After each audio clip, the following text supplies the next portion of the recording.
आ जाओ, आज हो गया आप लोग का इंतजार खत्म। जो बच्चे 12 बोर्ड्स का एग्जाम कल देने वाले हैं, खासकर महाराष्ट्र बोर्ड के बच्चे, तो उनके लिए मैंने स्पेशल वो क्वेश्चंस लेके आए हैं, वो हर सब्जेक्ट पे लेकर वही क्वेश्चन जो डायरेक्ट आपको कल एग्जाम पे दिखने वाले हैं। ये डायरेक्ट मेरा चैलेंज है कि यही वो क्वेश्चन है जो आपको बोर्ड्स में कल मिलने वाले हैं। तो आओ देखते हैं। सबसे पहले आ गया हमारा रोटेशनल डायनामिक्स, जिसके न्यूमेरिकल्स बहुत बहुत बहुत इंपॉर्टेंट है। मैं सबसे पहले आपको टॉपिक बता देता हूं जिससे कल क्वेश्चन आने वाला है। पेपर देख लो, banking of road, very very IMP, very very IMP. Banking of road से आपको क्वेश्चन बनने वाला है और उसमें भी सेफ स्पीड के ऊपर न्यूमेरिकल का डेरिवेशन आ सकता है। साथ में इसके ऊपर ज्यादातर गारंटी है मेरी कि आपको न्यूमेरिकल ही मिलेगा। आपको इस पे 3 मार्क्स का एक न्यूमेरिकल आने वाला है, guarantee. Next, vertical circular motion देख लेते हैं। अच्छा बेटा, वर्टिकल सर्कुलर मोशन, सर क्या बात कर रहे हो? जी हाँ, वर्टिकल सर्कुलर मोशन बेटा, टॉप एंड बॉटम वाला केस। ये क्वेश्चन आपको डायरेक्ट आने को है। इसमें आपको न्यूमेरिकल के ज्यादा चांसेस है और इस बार पॉसिबिलिटी है कि थ्योरी भी मिल जाएगा। ये मैं गारंटी से कह रहा हूं। आपको इसको नोटिस करना है। हाँ, पेपर के बाद भी मैं वीडियो बनाऊंगा जिसमें देख लेना कौन से क्वेश्चन कहां से आए हैं। Next, horizontal circular motion. ये तो भाई आपको समझना ही है। हमारा हॉरिजॉन्टल सर्कुलर मोशन वाला केस है बाबू, जिसमें हमने देखा है कि हमारा जो साइकिल है, हमारा जो गाड़ी है, हमारा जो व्हीकल है, वो एक सर्कुलर मोशन कर रहा है। उस वाले डेरिवेशन के क्वेश्चंस भी आपको करके जाने हैं। अच्छा, इससे पहले वाले क्वेश्चन में वर्टिकल सर्कुलर मोशन में आपको फॉर्मूला आपको याद होना चाहिए, V is equal to √RG वाला केस।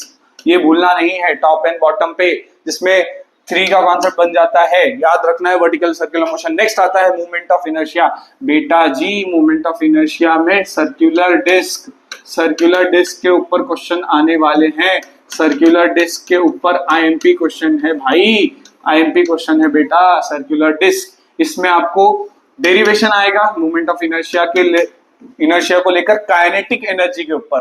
जो डेरिवेशन या जो एक्सप्रेशन आने वाला है वो काइनेटिक एनर्जी को लेकर आने वाला है, बट न्यूमेरिकल जो है वो सर्कुलर डिस्क के ऊपर है और रिंग के ऊपर भी है। अच्छा, कंजर्वेशन ऑफ एंगुलर मोमेंटम। जी हाँ सर, इसमें क्या करना है? इसमें सिर्फ और सिर्फ आपको अच्छे से डेरिवेशन करके जाना है, डेरिवेशन करके जाना है बेटा जी। और ये आपको ज्यादातर सेक्शन सी में नजर आएगा, सेक्शन सी में नजर आएगा। और हाँ देखो, यहाँ पर वर्टिकल सर्कुलर मोशन वाला कॉन्सेप्ट ये भी याद रखना, इसमें न्यूमेरिकल आपको बिल्कुल निगलेक्ट नहीं करना है, ठीक है। तो ये कुछ वो चैप्टर्स हो गए जो आपको फर्स्ट चैप्टर में आने वाले। आओ हम सेकंड चैप्टर की बात कर लेते हैं। नेक्स्ट चैप्टर आता है हमारा, that is your mechanical properties of fluid. Mechanical properties of fluid बेटा, बहुत बच्चे इससे डरते हैं, डर खौफ लगता है। तो एक फॉर्मूला याद रखना, W is equal to TdA। इस फॉर्मूला को कर लेना, बाकी कुछ किया ना किया चलेगा। यहाँ पर ड्रॉप वाले फॉर्मूले, ड्रॉप वाला क्वेश्चन कर लेना है और दूसरा है सोप वाला। सोप का और ड्रॉप का दोनों क्वेश्चन आपको याद होना चाहिए। SD soap and drop. यहाँ पर चेंज इन एरिया निकालने को आ सकता है या फिर वर्क, और सम टाइम एनर्जी रिक्वायर्ड के लिए भी delta E is equal to T into DA भी लग सकता है। ये आपको ध्यान में रखना है। तो दूसरा हमारा सरफेस टेंशन का फॉर्मूला, डेरिवेशन, एग्जाम्पल, एक्सप्लेनेशन, ये आपको करके जाना है। सरफेस एनर्जी वाला क्वेश्चन बेटा, ये याद है कुछ ऐसा फिगर होता था, उस फिगर को आपको करके जाना है, सरफेस एनर्जी वाला। उसके बाद स्ट्रीमलाइन एंड टर्बुलेंट का डिफरेंशिएशन अच्छे से करके जाओ। Distinguish between surface, stream and line and turbulent flow, sorry streamline and turbulent line flow, line of flow, इनके डिफरेंस अच्छे से करके जाना, भूलना नहीं।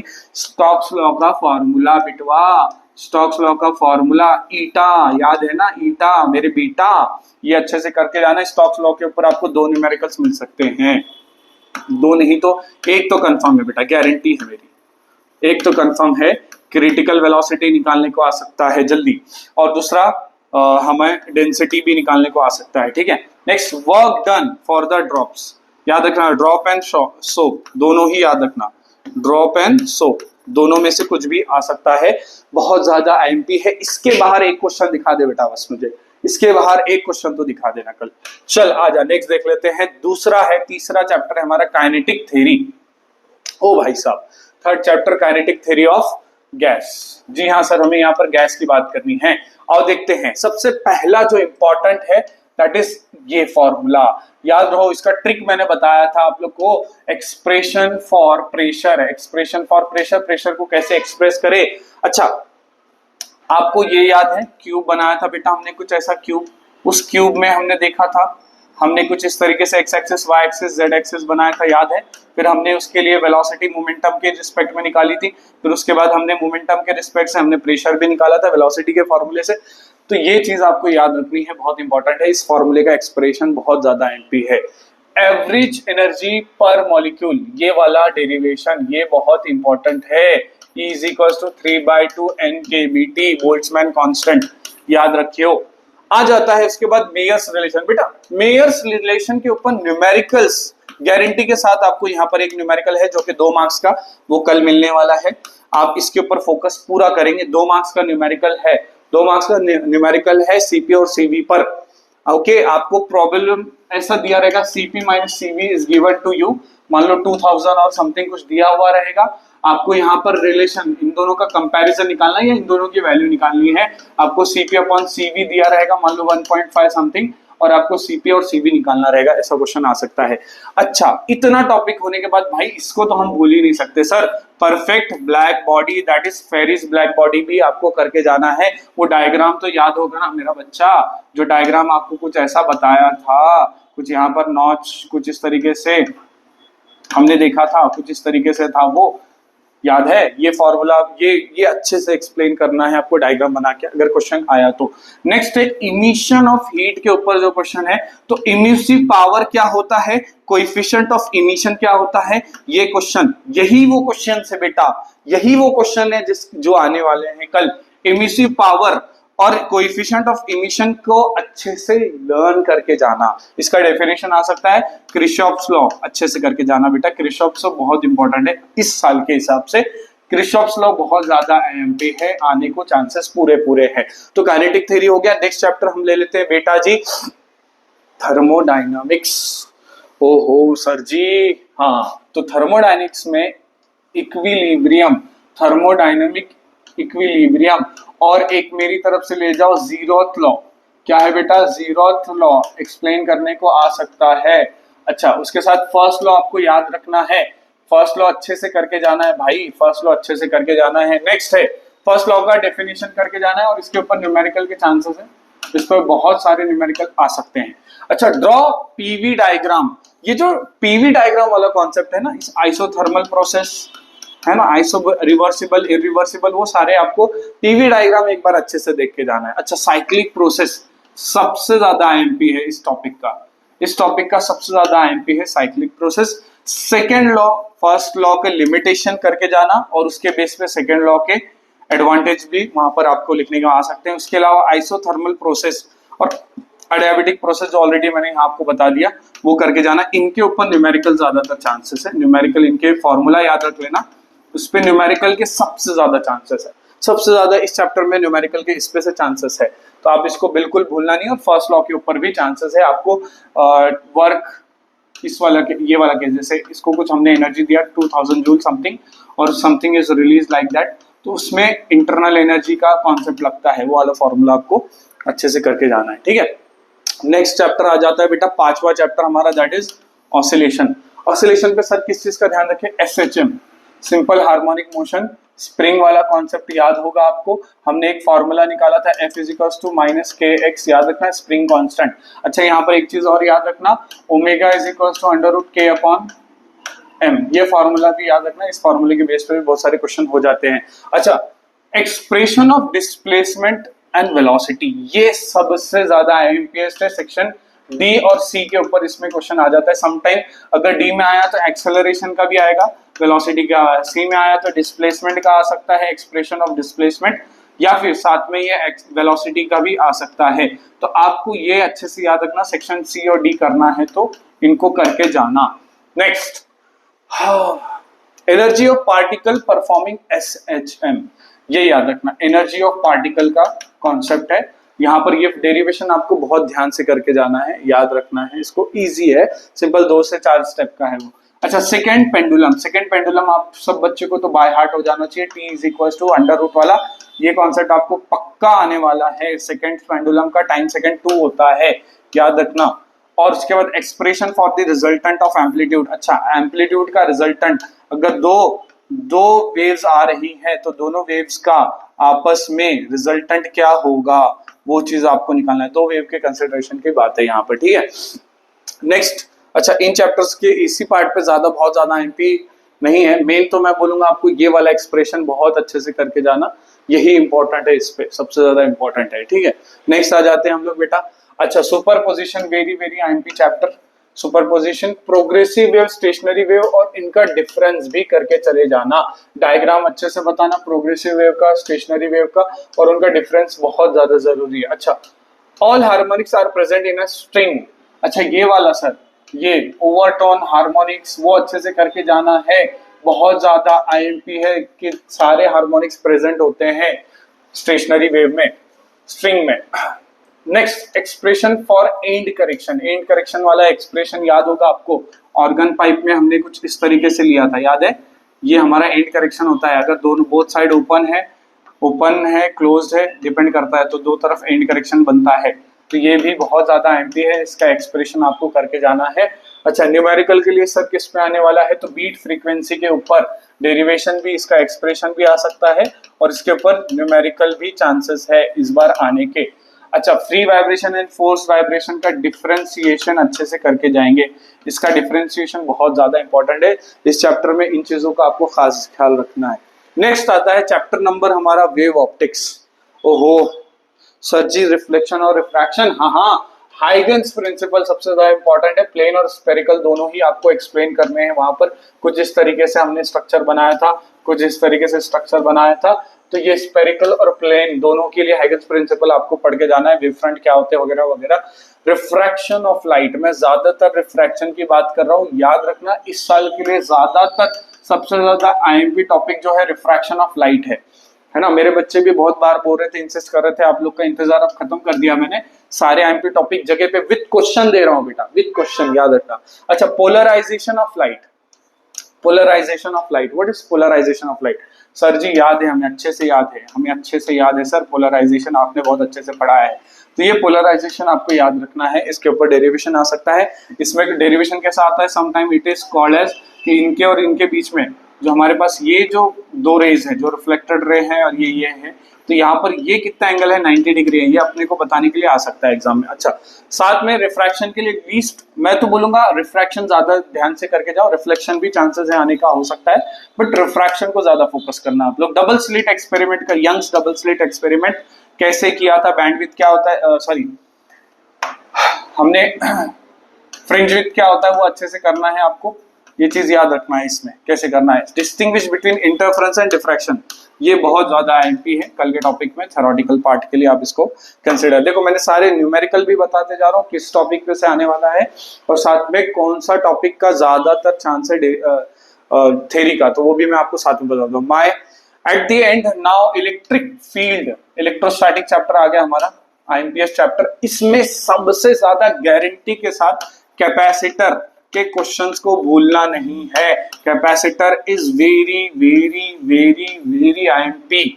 और साथ में एक और चीज बता दे, इसका कंपैरिजन हम नेक्स्ट वाले चैप्टर में भी करेंगे, जिसमें करंट इलेक्ट्रिसिटी, जिसमें व्हीटस्टोन ब्रिज के साथ इसका रिलेशन दिया हुआ है। अच्छा, electric field intensity, long and straight wire. Sir जी क्या है ये, अरे बेटा भूल गए क्या, एक लॉन्ग एंड स्ट्रेट वायर की वजह से जो उसके अराउंड में इस तरीके से गॉसियन सरफेस डेवलप होता है, वो वाला डेरिवेशन, हाँ जी हाँ वही। अच्छा, डाइलेक्ट्रिक्स, वेरी वेरी आईएमपी, सबसे ज्यादा आईएमपी इस पूरे चैप्टर का, सबसे ज्यादा आईएमपी है डाइलेक्ट्रिक्स और कैपेसिटर, यही कर रहा है। वेन डायग्राफ भी आने के बहुत सारे चांसेस है, तो ये मुझे मोस्ट आईएमपी चैप्टर लगता है इलेक्ट्रोस्टैटिक, ठीक है। अब आ जाते हैं नेक्स्ट पार्ट पे। अच्छा, इसमें सर क्वेश्चंस कैसे आएंगे, इसमें न्यूमेरिकल पूरे कैपेसिटर के ऊपर आने के चांसेस है, पूरा आपको न्यूमेरिकल कैपेसिटर के ऊपर लगेगा। म्यू फैरेड 6 म्यू फैरेड वाले क्वेश्चन ज्यादातर करके जाओ। देखो जिसमें इस तरीके से स्क्वायर दिया रहेगा, समथिंग इस तरीके से यहाँ पर आपको कैपेसिटर दिया रहेगा, है ना। टोटल कैपेसिटेंस निकालना रहेगा, सीरीज, और हमने दो तरह के कैपेसिटर इन सीरीज देखे थे, कैपेसिटर इन पैरेलल देखा था और सीरीज। अच्छा, दूसरी चीज इसमें विथ डाइलेक्ट्रिक, देखो यहाँ दिया है मैंने, विथ और विदाउट डाइलेक्ट्रिक का फॉर्मूला याद रखो। टी यूज करते थे हम लोग, याद रखना, विथ एंड विदाउट डाइलेक्ट्रिक वाला केस बहुत अच्छे से करके जाना। ठीक है, करंट इलेक्ट्रिसिटी की बात कर लेते हैं सर जी। हाँ, क्रिशॉफ्स लॉ वापस से आ गया सर। ये कौन सा वाला केस है? ये हमारे करंट इलेक्ट्रिसिटी का है, जिसमें हमें फर्स्ट लॉ और सेकंड लॉ, जिसमें हम वोल्टेज की बात करते हैं, जहां पर हम करंट की बात करते होते हैं। ये आपको ध्यान से, यहाँ पर एक्चुअली सेल का भी कंसिडरेशन आ जाता है, तो आपको ये ध्यान रखना है, बहुत ज्यादा इंपॉर्टेंट पार्ट है। Wheatstone bridge, determine the resistance x, या फिर उसका डेरिवेशन भी बहुत ज्यादा चांसेस है, डेरिवेशन, या फिर बैलेंसिंग के लिए हम क्या, कौन सा रेजिस्टर है, उसकी वैल्यू क्या होनी चाहिए, वगैरह वगैरह। ठीक है, comparing the EMF of two cell, इसमें पॉजिटिव वाला केस भी अच्छे से करके जाओ और निगेटिव वाला केस भी करके जाओ। ये निगेटिव होता है, ये पॉजिटिव होता है, ये चीज आपने भूलना नहीं है। ठीक है, इनको अच्छे से करके जाना है। अच्छा सर जी, differentiate between potentiometer and voltmeter. Sir जी हाँ, बहुत इंपॉर्टेंट है, पोटेंशियोमीटर और वोल्टमीटर का डिफरेंस बहुत ज्यादा आईएमपी है। नेक्स्ट, गैल्वेनोमीटर में शंट क्या होता है, वोल्टमीटर कैसे कन्वर्ट करते हैं, गैल्वेनोमीटर एमीटर में कैसे कन्वर्ट होता है, ये हमको ये पढ़ना है। इसके ऊपर जो फॉर्मूले हैं सारे आपको पीवाईक्यू में मैंने कराए हैं, जी भर के कराए, दिल खोल के कराए हैं, वो सारे क्वेश्चंस करके जाओ। बहुत ज्यादा आईएमपी है, मैंने जो मेरे बच्चे थे उनको ऑलरेडी इसके ऊपर बहुत सारे क्वेश्चन दे दिए है सॉल्व करने को, तो इसको खासकर आपको करना है। ठीक है, नेक्स्ट आगे बढ़ते हैं। Okay, Biot Savart law. Biot Savart law क्या होता है भाई? बायट-सेवर्ट लॉ, आर्बिट्री वायर, याद है कुछ? ठीक है, मैग्नेटिक फील्ड की बात कर रहे हैं, magnetic field due to electric current. तो यहाँ पर एक फॉर्मूला बहुत याद रखना, ये जो डिराइव करने को आता है हमारे को, that is phi is directly proportional to I, इसको अच्छे से ध्यान रखेंगे। नेक्स्ट है, magnetic field produced by a current in a circular arc. Circular arc वाला केस भाई इस बार बहुत ज्यादा आईएमपी है, ये सर्कुलर आर्क वाला केस। एम्पियर्स सर्कुलर लॉ, वो भी बहुत ज्यादा इंपॉर्टेंट है, current developed in a circular wire. अच्छा, नेक्स्ट है हमारे पास, express the formula for magnetic induction. इसके दो केसेस हमने देखे थे, दोनों केसेस बहुत ज्यादा important.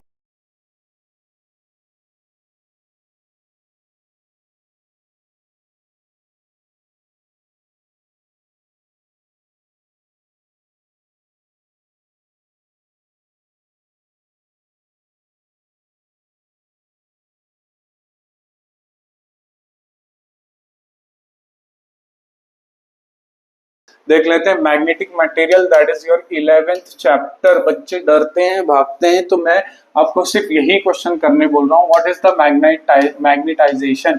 Very very IMPest question. साथ में what is the ferromagnet and permanent, इनके बीच में डिफरेंस भी आ सकता है, डिफरेंस भी आ सकता है, याद रखना है डिफरेंस बिटवीन। देखो यहाँ मैंने दे दिया फेरोमैग्नेट पैरामैग्नेट क्या होता है। Obtain expression for orbital magnetic movement, ये बहुत ज्यादा इंपॉर्टेंट है। इलेक्ट्रॉन जब एक ऑर्बिट में रिवॉल्व करता है अलोंग द प्रोटॉन, तो इसकी वजह से मैग्नेटिक मूवमेंट कितना डेवलप होता है, उसका डेरिवेशन है, बहुत ज्यादा सिंपल है, 4 लाइन का डेरिवेशन है, उतना ही आपको करना है बस। नेक्स्ट आता है इलेक्ट्रोमैग्नेटिक इंडक्शन। क्या है भाई? Electromagnetic induction.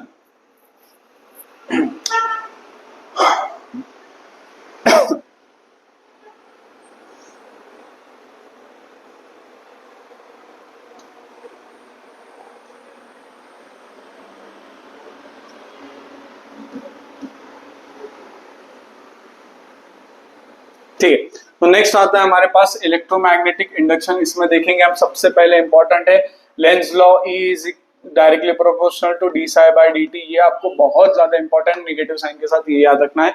Expression of EMF, ई को generate in the conductor, expression of EMF generated in the conductor. ये इस तरीके का कुछ डायग्राम हुआ करता था हमारा, लाइक दिस, इस तरीके से, है ना, in a magnetic field. Next, conducting bar rotating in a magnetic field. एक कंडक्टिंग बार है जो मैग्नेटिक फील्ड में रोटेट कर रहा है, तो वो वाला क्वेश्चन आपको बहुत ध्यान से करके जाना है, याद रखना।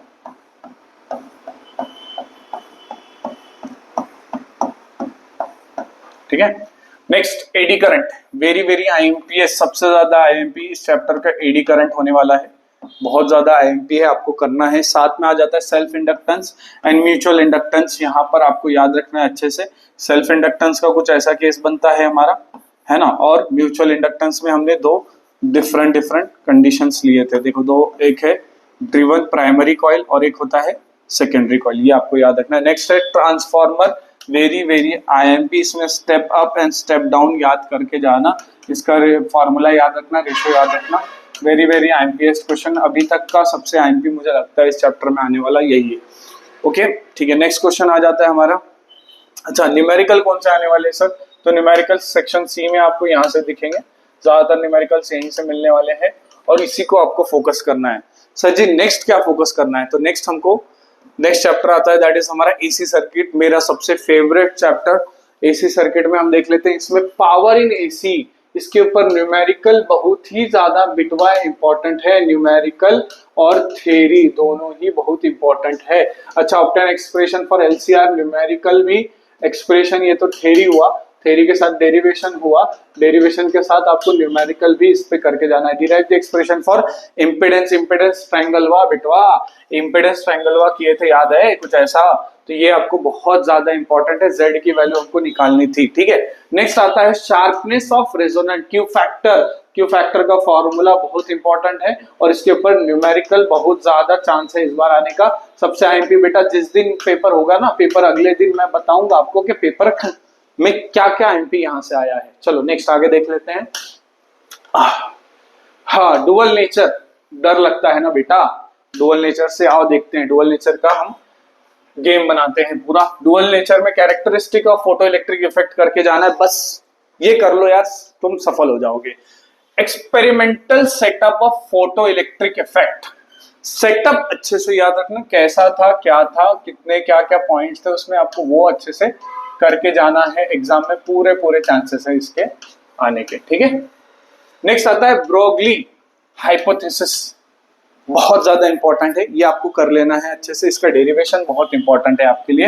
एक्सप्रेशन फॉर, अच्छा ये तो हमारा न्यू चैप्टर आ जाता है, यहाँ पर ये 3 क्वेश्चंस को ही आप ज्यादा फोकस करना, मैं ज्यादा आपको टेंशन नहीं दूंगा। हाँ, अब सर इसमें न्यूमेरिकल कहाँ से करने हैं? तो न्यूमेरिकल जो बेसिक जो रिपीटेड क्वेश्चन है वही इसमें पूछे जा रहे हैं, ज्यादा कोई टेंशन लेने की जरूरत नहीं है। अच्छा, स्ट्रक्चर ऑफ एटम बहुत ज्यादा इंपॉर्टेंट आ गया भाई। Derive the expression of wavelength of a spectral line, ये बहुत ज्यादा आईएमपी टॉपिक हो सकता है आपके लिए।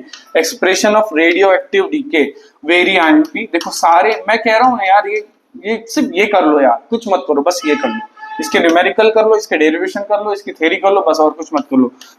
Postulate, very very IMP, very very IMP, इसके बाहर एक क्वेश्चन बता देना मुझे बस। Next last chapter of this subject, that is semiconductor. सैया देखो, रेक्टिफायर आपको करना है, हाफ एंड फुल दोनों ही करना है। भाई साहब कुछ याद आया? ऐसा कुछ हुआ करता था भाई साहब, ऐसा कुछ हुआ करता था, इसको याद रखना है। पीएन जंक्शन याद रखना, इनको एक्सप्लेन करने का मैंने आपको सिंपल तरीका बताया है, पीएन जंक्शन को ही आपको एक्सप्लेन करना है, ज्यादा कुछ झंझट मारी नहीं है। नेक्स्ट है जीनर डायोड, भाई साहब जीनर डायोड, आपको इस चीज को बहुत ज्यादा फोकस रखना है, जीनर डायोड को। फिर उसके बाद एलईडी, कुछ नहीं, इनके एक्सप्रेशंस करना, इनके एक्सप्रेशन नहीं सॉरी, इनके डायग्राम है और इनके थ्योरीज है, बस वही करना है आपको। रेक्टिफायर में भी एलईडी का डायग्राम भी यूज करो और प्रॉपर एक्सप्लेनेशन भी करो, और कुछ नहीं आना है। Relation between alpha and beta expression है, सिंपल सा है, 2-3 स्टेप का है, इजी है। वर्किंग ऑफ एनपीएन ट्रांजिस्टर, बहुत ज्यादा आईएमपी, बहुत ज्यादा आईएमपी है आप सबके लिए। आई होप आपको समझ में आया होगा कि आईएमपी टॉपिक्स क्या है। सर जी न्यूमेरिकल सिर्फ यही करना है, जहां से जो टॉपिक बताया उसके अलावा एक न्यूमेरिकल आपको बाहर नहीं करना है। मैंने आपको बता दिया, फिर से एक बार समझा देता हूँ सिंपली, आपको किन चैप्टर पे फोकस करना है। एसी सर्किट का आपने देखा, कैपेसिटर वाला का फर्स्ट चैप्टर में बैंकिंग ऑफ रोड में आपने काम करना है, फर्स्ट चैप्टर में बैंकिंग ऑफ रोड पे काम करना है। ठीक है, बैंकिंग ऑफ रोड के साथ आपको वर्टिकल सर्कुलर मोशन को ध्यान रखना है, हॉरिजॉन्टल सर्कुलर मोशन को। अच्छा, इसमें सेफ स्पीड वाले केसेस ज्यादा फोकस करना है आपको। कंजर्वेशन ऑफ एंगुलर मोमेंटम पे बहुत ज्यादा इंपॉर्टेंट है। काइनेटिक एनर्जी याद रखना, kinetic energy of momentum, same video में आपको रिकॉर्ड करके भी बताने वाला हूँ। आई होप कि आपको समझ आया होगा कौन सी चीजें आईएमपी है। मैं गारंटी दे रहा हूं इसके बाहर आपको एक क्वेश्चन करने की जरूरत नहीं है, आप आउट ऑफ भी ला सकते हो इन क्वेश्चंस को करके ही, बस आपको थोड़ा सा फोकस करना पड़ेगा आपके मैं गारंटी देता हूं कि आप अगर इन क्वेश्चन को कर लेंगे तो डेफिनेटली इसके बाहर आपको कुछ भी देखने की जरूरत नहीं है। जितने भी मैंने टॉपिक्स बताए उसके न्यूमेरिकल, उसके आईएमपी क्वेश्चंस, उसके डेरिवेशंस और इसके एक्सप्रेशंस के अलावा आपको कुछ करने की जरूरत नहीं है। बस आई होप कि अगर आपका यही चीज आप फोकस करते हो तो 101% आपका फिजिक्स का पेपर सबसे अच्छा जाने वाला है। फिजिक्स का पेपर आपका सबसे अच्छा जाने वाला है 101%। बस फोकस है तो इन टॉपिक पे आपको करना है। Best of luck, best of luck, best of luck.